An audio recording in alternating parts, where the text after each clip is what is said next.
What will Alex do? First thing he will say is, Ogbo, remove that stupid glasses. So, he's off. I never thought the day would. Normally, when we go for events and things, I would always push him to go and talk because I'd never like to address the audience. And I had to pen down a few things here. It took me 3 years. Of Alex convincing me to start using my notes. So this is the notes. And I will just read out a few things I penned down here.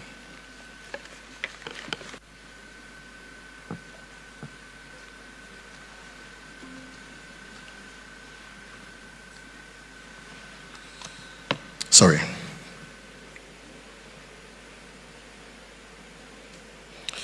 Okay. Ogbo, white goat, La Ilah, Okosisi. I was probably the most yabbed human being on earth. But those were names he called me. I don't even know if my name is still saved as white goat in his phone. Is it? Yeah. But it was all love. You would call me and advise me like I was your child. And I'd fight you for always talking to me like I was a child. I would tell you, we are all adults, Eku. I am not you. Leave me to make my mistakes. But you would never agree. The next call will come with the same advice. That's why we fought a lot. You would always say, Ogbo, I got you. No worry. And those words never changed. Even our last conversation, you still told me the same thing. Always remember I am here for you, even if no one else is. You also kept telling me, Ogbo, get closer to God. Sometimes I would try to explain to Alex how close I am to God. I would tell him that God and I have a different kind of relationship. But coming the next Eke Market day, same advice. And that was Alex, always looking out for those he loved.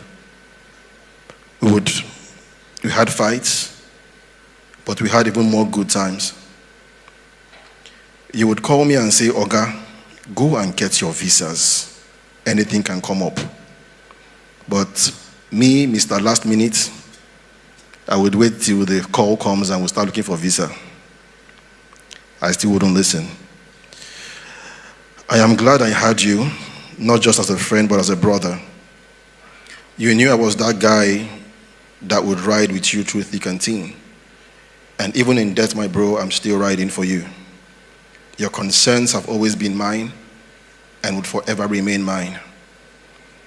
To all my friends now, to the ones I will make in future, I appreciate you all, but there would never be another Alex.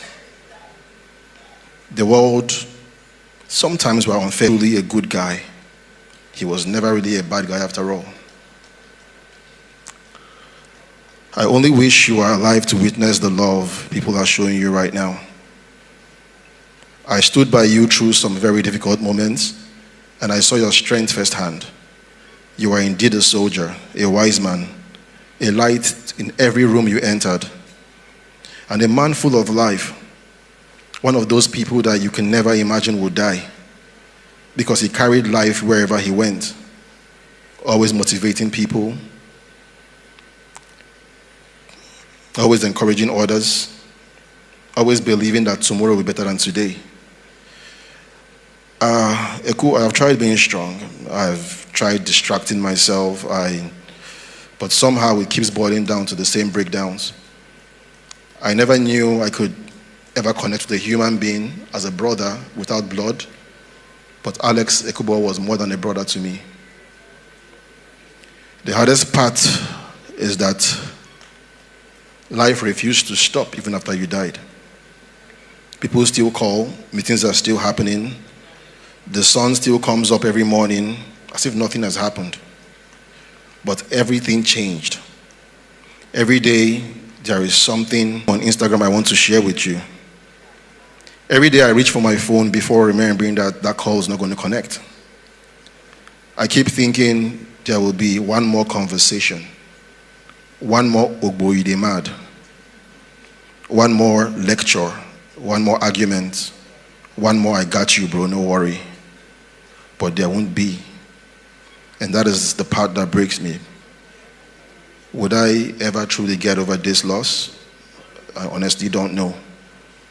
But maybe this is also a reminder of one of life's hardest truths. If we live long enough, we will all have to bury people that we love. We will all have to face the pain of losing the people we genuinely believe would have made it to the end. The sad reality of life is that either our loved ones would bury us or we would bury them. None of us is coming out of life alive. None of us escapes that story. We just never imagined it would happen so soon. We never imagined it would happen to our loved ones, the ones that we feel are full of life. I never doubted that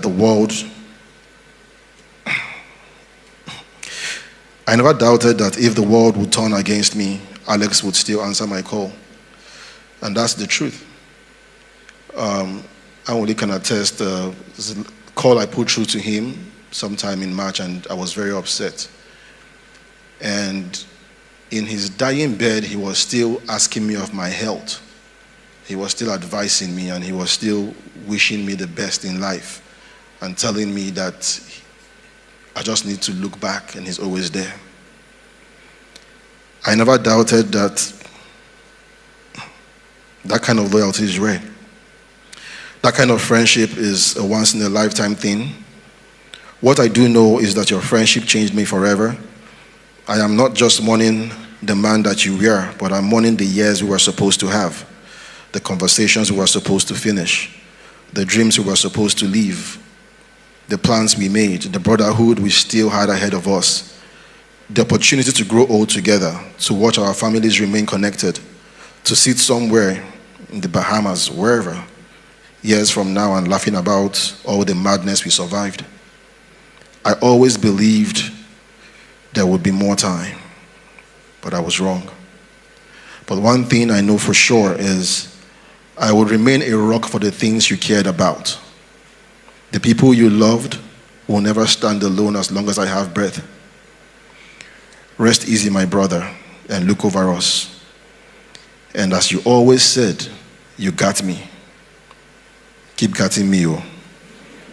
Keep getting me. And me, I will keep getting you from right here. One thing I'm very sure about is right now, heaven is lit. Heaven is bubbling. The angels and saints will be like, so you guys were keeping this guy, right? Because if you know Alex, you know that an Alex vibe is a vibe any day, anytime. If Alex was to walk into this hall right now, the vibe will always go up. So finally, help me remind Bros J that I'm still waiting for our dreams to be lived to full. Because some promises are too important to die. Until we meet again, my brother, I love you. God bless.